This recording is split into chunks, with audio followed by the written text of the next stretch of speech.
Hi, it's Brad from MySpy Security, and today we're going to show you how to access your new Boss Unit camera on your smartphone. Stick around after we're done, because I'm going to show you a couple of the settings and features that the camera is capable of. Let's get started. So by now you would have received an email that shows the link to this video, a PDF instructional guide, and also a QR code. We're going to use that QR code today once we've downloaded the app, and we're going to scan it to get the camera on your phone. Let's start by downloading the DMSS app.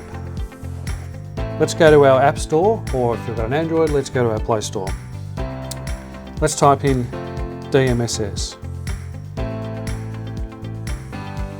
We're going to search DMSS, and we've got a couple to choose from here.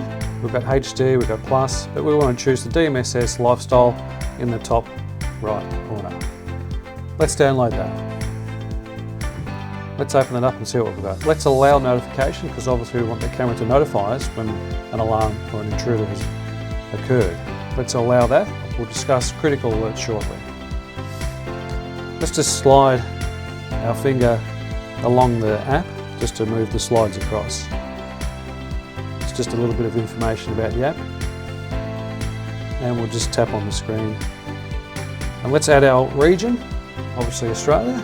Let's click Australia and done. Now you'll see by the screen it's asking you to log in, but we don't want to log in. We don't need to log in. We're just going to add these cameras without an account. So up the top right there's a plus. Let's press that and then scan QR code. Now if you can go on your computer screen and scan the QR code that came with the email. Okay, let's go next.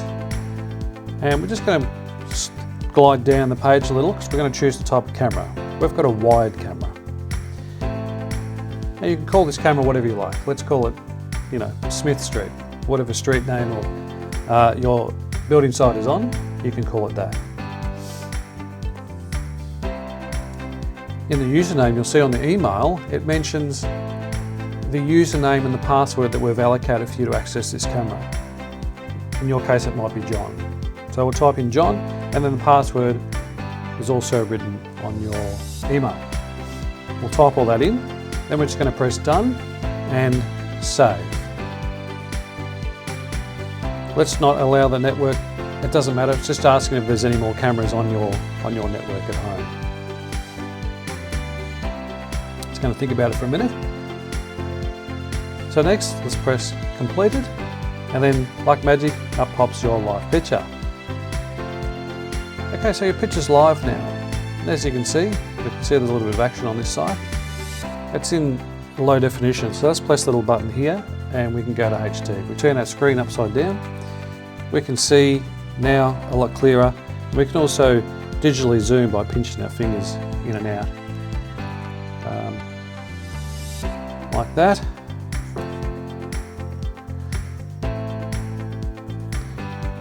Okay, so one of the important factors of these cameras is being able to receive notifications. So let's go to our little gear button up the top here. Just about a third of the way down it says notifications. Let's tap on that. And then we'll just turn them on. But we're going to shoot down and we're just going to pick three types of alarms. We're going to pick intrusion, tripwire, and scene change. So let's just tap on them, save them, and then we're going to go back. So what is the scene change and what is the tripwire? Well, the scene change is if someone puts a bit of tape across your camera, or maybe they'll try and spray paint it or knock it over. When the camera notices a real change in what it's looking at, it's going to alarm, and that's going to send you a little message to say that, hey, I've been tampered with, help. As for the tripwire and the intrusion, what the technicians will do on site is that they'll log into your camera and they'll draw an invisible line around the perimeter of your site in just the areas that we want to protect and not so much on the outside. The camera might see the footpath, the road, or the neighbour's house, for example. We don't want the camera alarming every time the neighbours arrive or every time a car goes past. So we're just going to select this spot here. And every time someone walks into that area, it's going to alarm. But it's only going to alarm after hours. We'll set it for, say, 6:30 in the afternoon and then turn off again at 6:30 in the morning. So during the day, it's only going to record motion. It's not going to go alarming and setting off alarms and sirens. And we do that by selecting certain areas again. We don't want the neighbours, we don't want the trees rustling, and we don't want the rubbish rustling. So we'll just select certain areas. Some are in red and some are in yellow. And that's just simply stating, I want it this sensitivity, but for a little bit further back, I want it to be a little bit more sensitive so I can pick up on those things that are happening in the background. Getting back to our app, we can just go back. And one of the things you might notice here is in the middle there is disable alarm linkage. In this case, it was turned on. Now, when the alarm linkage is on, you're actually turning the sirens off because it's disabled. Disable alarm linkage on. So if we're going to disable it, we need to turn it on. If you have that turned on, you won't get any sirens and you won't get any flashing lights. Your new Boss Unit camera has flashing lights underneath the camera here. And when it detects someone and alarms, it'll flash blue and red and it'll also siren. One of the other features that we want to include is if we want to be able to watch our playback. We want to see what happened the day before, we want to see what happened with that alarm that happened last night. So let's go to the playback. Okay, so with our live picture, just underneath, we're just going to press playback. And you'll see down the bottom here, there's a bunch of lines, all these blue lines. So all these blue lines represent when the camera detected some motion and it's recorded it. And it's recorded it for about 20 seconds. So we'll just drag and drop with our finger here. We'll just drag and drop, and as soon as we drop our finger, it'll start playing that particular blue line.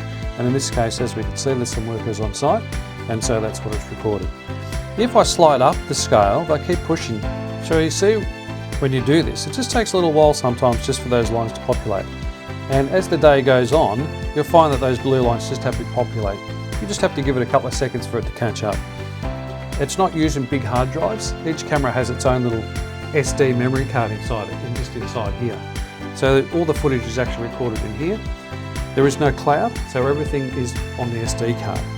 So that information has been transmitted across a 4G network, and so sometimes because it's high quality, it can take a little while for those files to arrive.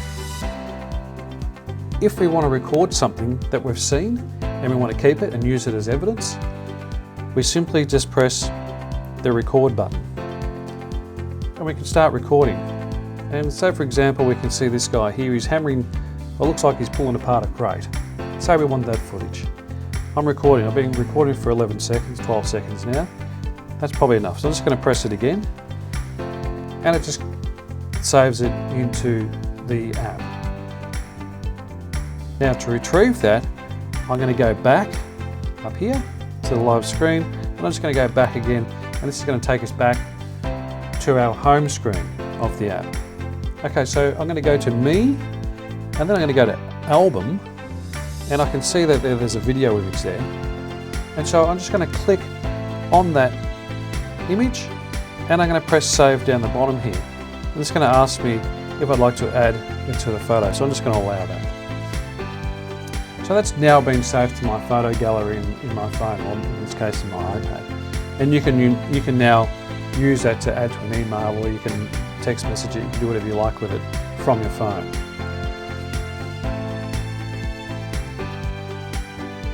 Okay, so one of the alerts that comes up when you're adding the camera to your phone is it asks if you want to allow critical alerts.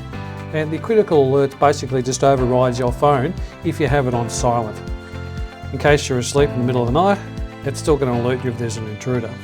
So to do that, and also to make sure that we have notifications set on our phone, is that we go to Settings, go to Notifications, go all the way down to DMSS, and we're just going to make sure that we've got everything clicked. So if we turn notifications off, but we still have critical alerts on, it's still going to alert us. So just be mindful if that's on. So going back to notifications, we've got our sounds and badges.